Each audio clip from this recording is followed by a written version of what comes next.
Kita intro dulu. La la la la la la la la. Saya lihat dalam UMNO ni satu problem. Bila kita kalah dalam beberapa pilihan raya yang lalu, kita menerima hakikat UMNO tak begitu menguasai social media. Jadi dengan kesedaran itu, UMNO cuba mengambil langkah-langkah untuk membentuk pasukan. Datuk Zahid berbelanja beratus ribu, berjuta sebenarnya. Ya, saya tahu berapa ramai orang dan outfit yang dia ada untuk nak menguasai social media. Cuma kebanyakannya tidak organik. Itu masalah dengan UMNO. Jadi dia bergantung kepada naratif rekaan.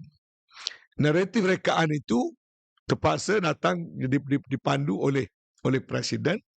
Jadi apabila perkara itu diulang dan diulang, ahli-ahli dia akan umbi menerima satu versi sahaja. Nah, itu problem dia.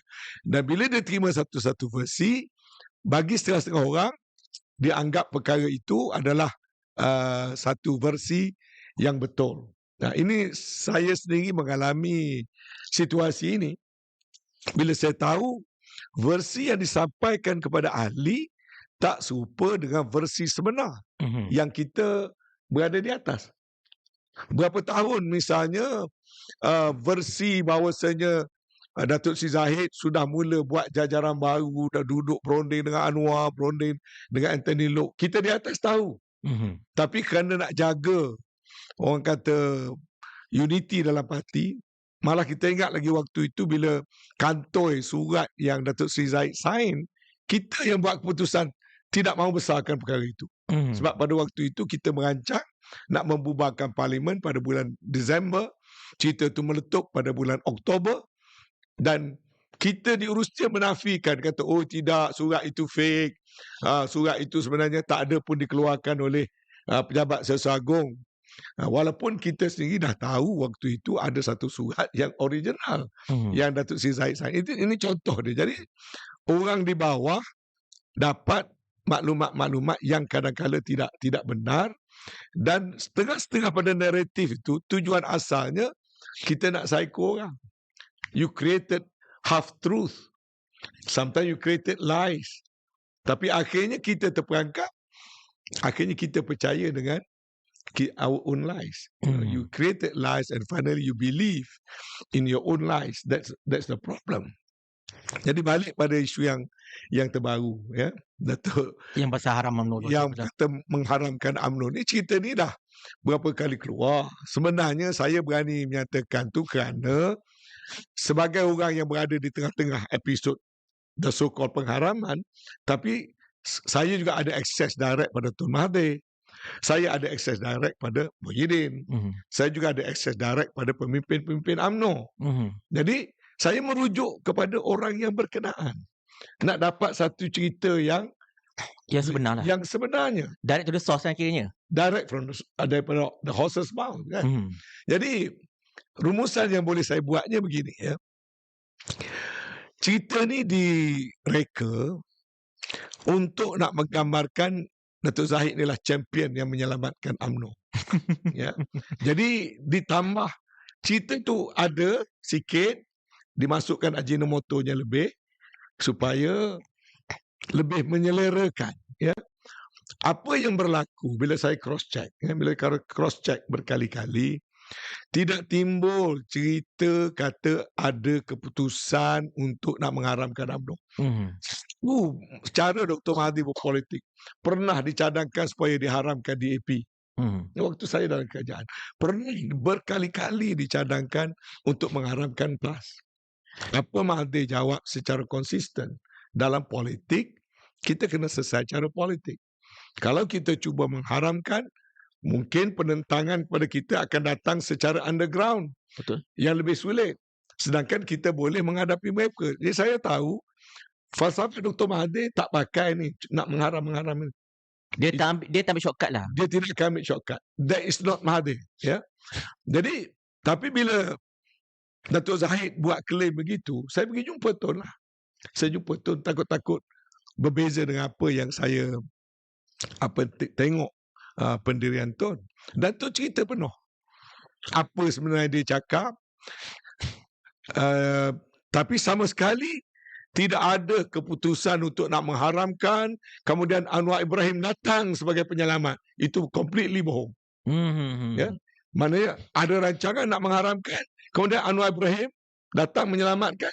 Dan kerana Anwar Ibrahim, maka tak jadi diharamkan. Itu jelas suatu pembohongan. Itu macam cerita hero, cerita Hindustan lah konon-kononnya, betul lah. Jadi supaya ada hero dalam episod itu. Macam. Jadi supaya hero itu ni sekarang, yang dulu dibenci, supaya hero ni sekarang diterima sebagai hero. Ya. Jadi apa sebenarnya yang Tun kata? Okay. Jadi saya cross check ini pula dengan satu lagi sumber, di mana pada satu hari Noh Omar, Syahidan Kasim, Hamzah Zainuddin, sebelum dia keluar pada UMNO, 3-4 orang ni, dia pergi ke rumah Tun Mahathir. Dan Tun Mahathir menyatakan benda yang hampir sama dengan apa yang Tun beritahu pada saya. Dia kata pada saya, dia tidak cakap tentang seolah, kalau kamu bubarkan UMNO, ataupun saya akan haramkan UMNO, kalau kamu tak bubarkan UMNO, kamu dalam bentuk ugutan. Tidak. Waktu itu Dr. Mahathir, dia tahu, dalam hati dia, saya jumpa dia pun dia cakap, dia sayang pada UMNO. Tapi dia kira UMNO ni dah rosak. Itu adalah pegangan dia. Rosak kerana Datuk Seri Najib, rosak kerana politik wang, rosak kerana UMNO ni dah tidak lagi membela kepentingan orang Melayu. Jadi bila UMNO kalah dalam PRU 14, dia ada satu idea dia sendiri. Yang dia sebut bila jumpa pemimpin UMNO, termasuk saya, itulah ayat dia sebutnya. Dia kata patutnya UMNO ni orang Melayu dah tak sokong. UMNO ni orang Melayu dah benci. UMNO ni kerana lebih membela pemimpin. UMNO ni tidak lagi memperjuangkan kepentingan bangsa dan sebagainya. UMNO ni dah terperangkap dengan politik cash is king. Ini macam ritual. Jumpa dia itulah. Dia punya khutbah. Dia punya ayat wajib lah. Pada kami-kami dia. Ya. Jadi, lalu pada dia kata, sebagai satu idea, sebagai satu lontaran, dia kata UMNO ni patut dah boleh dibubarkan. UMNO patut dibubarkan sebab dah tak ada future untuk UMNO. Lebih kurang begitu. Itu ada cadangan. Dia cadang suruh kita bubar dan buat satu bentuk politik yang baru. Waktu itu juga dia sendiri pun kecewa sebab Bersatu hanya menang 12 kursi. Jadi ada idea-idea dibawa supaya kononnya UMNO dengan Bersatu ni dua-duanya dibubarkan, diwujudkan satu entiti baru. Ada kata yang suruh bubarkan UMNO ni, masuk Bersatu. Ada juga di peringkat awal. Bubarlah UMNO ni, dia suruhlah ahli-ahli parlimen ni masuk Bersatu lah. Sebab dia pun nak cari kekuatan. Sebab dia pun ada 12 kursi je dekat itu. Jadi memang ada percakapan soal bubarkan UMNO, wujud entiti politik lain, atau bubarkan UMNO, suruh masuk ke dalam Bersatu. Itu memang ada. Tapi tidak dalam bentuk yang Anwar Ibrahim gambarkan. Diputuskan untuk UMNO nak diharamkan, kemudian dia membela, maka tak jadi diharamkan. Itu yang saya nafi itu. Kalau cakap tentang cadang supaya kita bubar sendiri, itu cadangan, pandangan politik dia. Tak payah banyak parti, bubarlah, masuk dalam Bersatu. Kita pun pegangan kita, bubarlah Bersatu, masuk dalam UMNO. Memang itu adalah perbahasan itu kan. Betul. Jadi, bila saya tanya Tun pun beritahu. Tun beritahu pada saya, kalau soal keputusan kerajaan, dia tak pernah panggil Anwar bincang soal kerajaan. Pada awal dia menjadi Perdana Menteri. Ya. Kemudian bila saya tanya Tan Sri Muhyiddin kata, waktu itu saya Menteri Dalam Negeri. Kalau saya nak haramkan UMNO, saya boleh haramkan, tak payah tunggu nak rujuk pada Anwar pada sesiapa. Sebab Akta RUS memberi kuasa kepada Menteri Dalam Negeri. Dan setakat yang saya ingat, dan dia tag kat saya, ROS tidak pernah membuat pengesyoran untuk mengharamkan UMNO. Jadi pada Tan Sri Muhyiddin, mengharamkan UMNO itu tak pernah berbangkit. Tapi waktu saya sebagai Sesagung, kita ada kebimbangan. Itu ada di sebelah kita.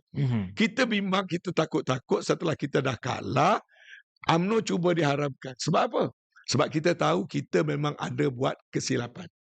Ya, di mana saya menerima surat peringatan daripada ROS, di mana UMNO mengikut rekod ROS sejak tahun 2012 tak mengisi borang 9. Itulah. Yang mana sedangkan borang itu kena hantar pada tiap-tiap tahun. Melaporkan semula cawangan-cawangan kita yang bermesyuarat. Sebab UMNO ni setiap cawangan ada pendaftaran dia sendiri. Of course. Dia Berbeza dia punya ni. Dia berwajib untuk melaporkan. Jadi borang 9 ni bila datang rekod pada kita, tak tahu macam mana berlaku, borang tu hilang ke mana. Cawangan-cawangan biasanya buat. Tapi bila sampai ke ibu pejabat, entah hilang ke, misplaced ke, ataupun kerana waktu itu kita kerajaan, kita tak ambil berat perkara itu. Bila kita take it for jatuh, granted lah.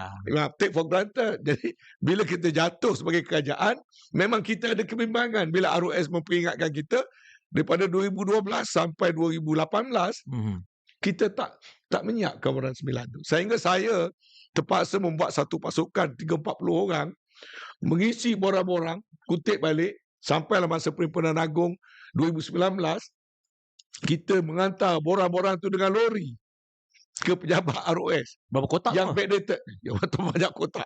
Hantarkan lori kecil. Untuk tahun 2012 sampai lebih kurang 2016 ke 2017. Tak komplit lah. Tak komplit. Masih ada lagi yang tak. Jadi kalau nak diharamkan UMNO, itu saja sudah cukup untuk Menteri Dalam Negeri just mengharamkan UMNO. Jelas, sebab benda tu dah melanggar Akta ROS Benda memang kan? jelas.